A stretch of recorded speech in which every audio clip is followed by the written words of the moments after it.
Right, hello everybody. I'm David Wilson from TPAS Cymru, and today we've got a special guest, Keith Edwards, to talk to us about stock transfer. When I joined housing a couple of years ago now, it was described as one of the biggest things that happened in housing over the last 20 years. And therefore, we wanted somebody to maybe just talk us through what was stock transfer and how it came about. And that's where we asked Keith. Keith probably doesn't need actually any introduction, but because this is aimed at people new to housing, Keith was director of TPAS in the 90s, but most importantly was director of CIH Cymru, the Chartered Institute of Housing, during this period for 14 years. Keith was there as part at the coalface of this. So he's since 2014 been a consultant and involved in most of the big things in housing at the moment. And I think also is a social justice commentator. I think that's fair to say, Keith, isn't it? Welcome, Keith. Maybe we could just go into it and maybe start with a bit about what was stock transfer and really how did it come about? Cheers, David. Yeah, it seems an awful long time ago now because it wasn't that long. And I think you described it as one of the sort of biggest things that's happened in housing in the last 20 or 30 years, and I would agree with that. I think the world before stock transfer was very different. 22 local authorities, all of whom had their own homes, council housing, but all of whom, in one way or other, were struggling to maintain those homes to a reasonable standard. So the Welsh Government brought in the Welsh Housing Quality Standard, and that really got people thinking about how they were going to raise the cash to do very simple things like improve the quality of bathrooms, kitchens, and basically bring the houses up to a reasonable standard. The difficulty was that there was no real appetite for stock transfer. It happened quite a lot in England. About 50 mainly shire counties had transferred their homes. There has to be a ballot of tenants up to the sort of early 90s. But there was no real appetite in Wales. When Labour came in, a lot of Labour authorities thought that they might come up with some money so they wouldn't have to transfer, but Gordon Brown quickly really made them think again about that by sticking to the sort of spending plans of the Conservatives and not allowing... This is the late 90s, is it? Yes. Yeah. Sorry, in the late 90s, not allowing councils to borrow. So very simply, a number of councils thought, well, we ain't going to get the money from anywhere else. We have to look at stock transfer. Welsh Government was sympathetic to that, said, if we're going to do it in Wales, let's do it in a way that's acceptable. And they developed something called the Community Housing Mutual model. I got involved through the I2I project, which was set up to work with tenants. Inform to Involve was the full name of the project, and that essentially was what it was all about. Making sure that tenants were fully involved in any consideration of transfer, so that when they went to ballot, they had all the information to vote yes or no. And as a consequence, I think there were 15 ballots. 15 ballots in total, 11 of which voted for transfer, 4 rejected transfer. And as a consequence of that, 11 new housing associations, a number of them community mutuals, came into being, and they've been the main social landlords in those boroughs ever since. So some of them didn't have ballots then, they chose not to. Was that a council decision? They chose not to? Yeah, some were quick out of the block. So Carmarthenshire decided it would develop its own standard, and the politicians in Carmarthenshire decided that they didn't want to transfer, they wanted to keep control. Similar decisions were taken in Cardiff, Powys, Pembrokeshire, and Anglesey. So they decided that actually they would get the resources by some means without actually transferring. But it was even that was a difficult ask for all of them, and certainly for most other authorities, they didn't really have much chance of getting the cash they needed otherwise. No.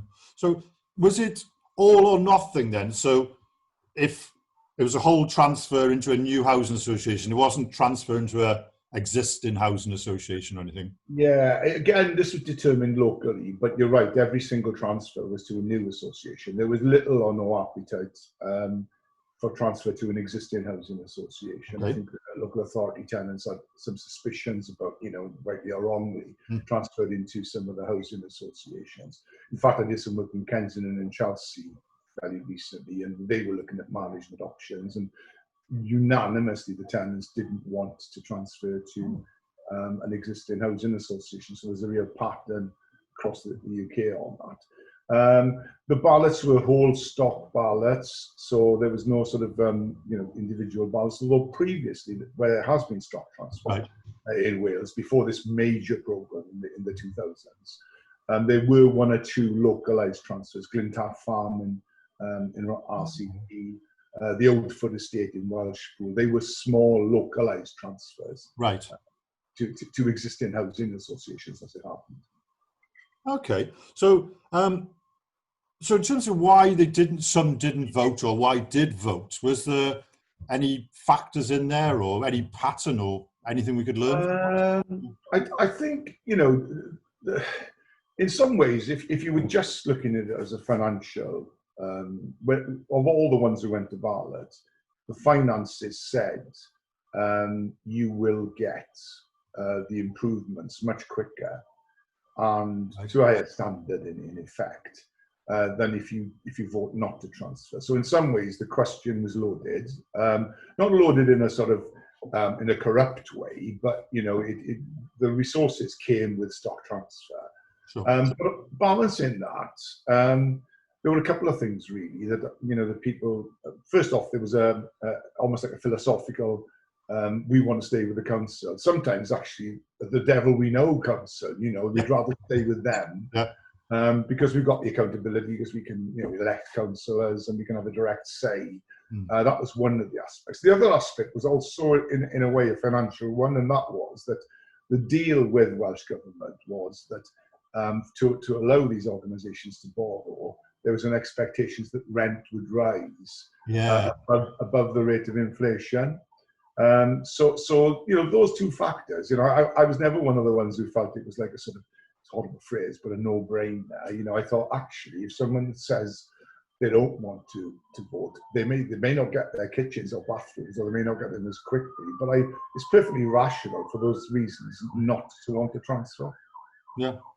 So I mean, looking back, then, do you think it was a good or bad thing? Because obviously, as you said already, when I joined housing, people said it definitely raised the standards because either the new housing associations wanted to prove themselves or the existing councils had made promises, but they did pay for it in increased rents, above inflation. So. Yeah, well, so I think, and I knew you'd say the same. Ultimately, you'd have to ask tenants, whether it's been a good or bad experience, and other people involved, like the council and the new association.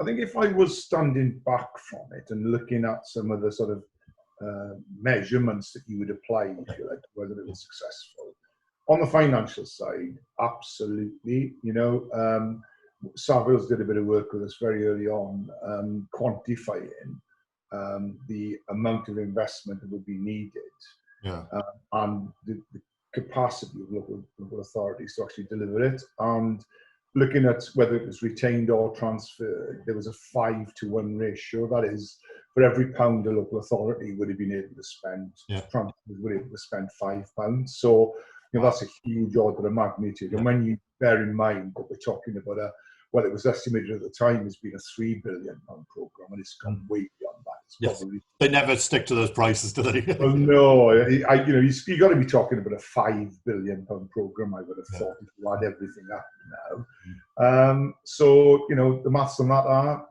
with transfer, we got £5 billion. Without, we probably barely got £1 billion. So from that point of view, yes, you can see it. I think some of the other stuff is really interesting as well, things that I'm interested in. For example, there was this worry about accountability. Well, if you look at an organisation like Merthyr Valleys Homes and their sort of mutual model, I would say that it's probably got the highest level of accountability to tenants and staff, actually, of any social landlord. Actually, not just in Wales, it would be up there in the top 2 or 3 across the United Kingdom. And that wouldn't have happened, I think, if Merthyr Council would have still been in charge of the council housing, if you like. So I think there's been things like that. Now, that's not universal. I think 1 or 2 transfers haven't been as engaged with their tenants. I think worryingly slightly as well, one or two are moving. There's a bit of mission drift, because one of the things that persuaded tenants to transfer was that they would have a real high level say in the governance, have tenants on the board and stuff. And there's sort of moves away from that. And I sort of understand that, understand why people are, looking at their governance models, but it sort of feels a little bit like, changing the rules after the game was set up.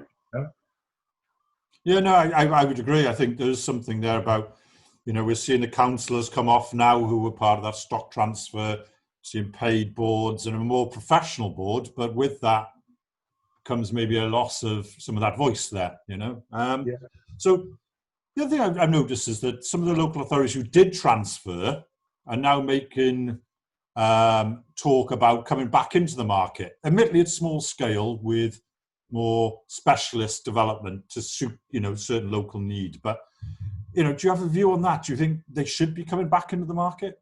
Well, I first off, if I wound the clock right back before transfer happened, I was very passionate about councils being able to bother themselves. A number of things we submitted in terms of consultation responses said, we don't want to be starting from here in terms of transfer. Actually, what we want is a level playing field and councils able to build. Yeah, I'm a recipient, and my parents, got the keys to their councils, and they thought they won the pools. It was, really high standard quality stuff. But of course, that had drifted for 20 or 30 years because of the lack of investment, mainly driven by central government. But obviously, local authorities weren't able to do what they could. So long story short, I see nothing at all wrong with councils building.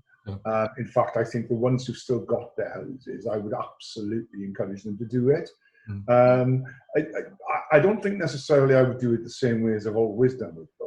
I don't think you need to reinvent development departments. I think there's plenty of organisations out there with expertise who could work in partnership. And help build and maybe even manage, but the management stuff is still there with retention authorities. So I would definitely be looking at partnerships. For those who haven't got their stock, it's slightly more difficult. Stock's an awful word, but those who no longer have councils, I think it's slightly more problematic. Although again, I wouldn't have anything, I don't think there's anything against them building. My issue there would be around scale. They haven't got a huge housing, but they haven't got a housing management function, anymore. So again, if I was doing that, two things I think I'd be looking at. One again would be to look at doing it in partnership with others, but also doing it in collaboration with other authorities. So I wouldn't be against it. I far from it. But you don't want to sort of just do something for the sake of doing it if it doesn't actually, provide efficient ways of achieving the results you want. Yeah, no, that's good. I think that's been an excellent overview of stock transfer and how it came about. I think I'd like to say thank you, Keith. Unless there's anything else, any points that you haven't raised or anything. No, it was a really interesting period, and I think, TPAS was central to it as well. They were tenants' friends in a lot of areas, and it definitely upped the extent to which tenants were engaged. I mean, maintaining that is always difficult, and tenants got sold an idea, and it was backed up by an offer. So, I just think it's important that we don't take our eye off that ball, really. I don't think there's any, clarions going off. So were those offers audited then and checked? As I say, it was a bit before my time, so... So the offer document is a legal document, so each of the classically they would have anything over between 100 and 150 specific offers. Wow. Some of it would be Welsh Housing Quality Standard related, like you will have a bathroom within 5 years, upgraded or whatever. Some of it was you will have tenants on the board. Some of it was we will invest in tenant participation. So there was some specific ones. Most associations, in my knowledge and recollection, did keep track of where they were with the offer, and classically the offer lasted for 5 years in the sense that everything that was offered needed to be achieved within 5 years. Be interested to see. I'll have a look at our archives to see what we can find on that. What, in terms of, were they signed off? Were they delivered? Did the tenants agree that they? Yeah, I mean, most associations on their websites would probably have those documents, you know, that will say, this is our review, you know, annual review, and this is how many we've done and how many we've yet to do. And, you know, to my knowledge, most, you know, at the end of it, I mean, there might have been one or two, you know, that weren't fully achieved for whatever reason, but certainly the main ones, you know, the kitchens, bathrooms, and what have you, things like that, you know, pretty much sure that they would have been delivered. Right, okay. That's great. That's great. Thank you for this. Really appreciate it. I think it's important that, because housing is so diverse now and people are coming into it, we attract much more people into the housing market, that they understand this background and how it came about. So thank you for that. Thank you. No worries.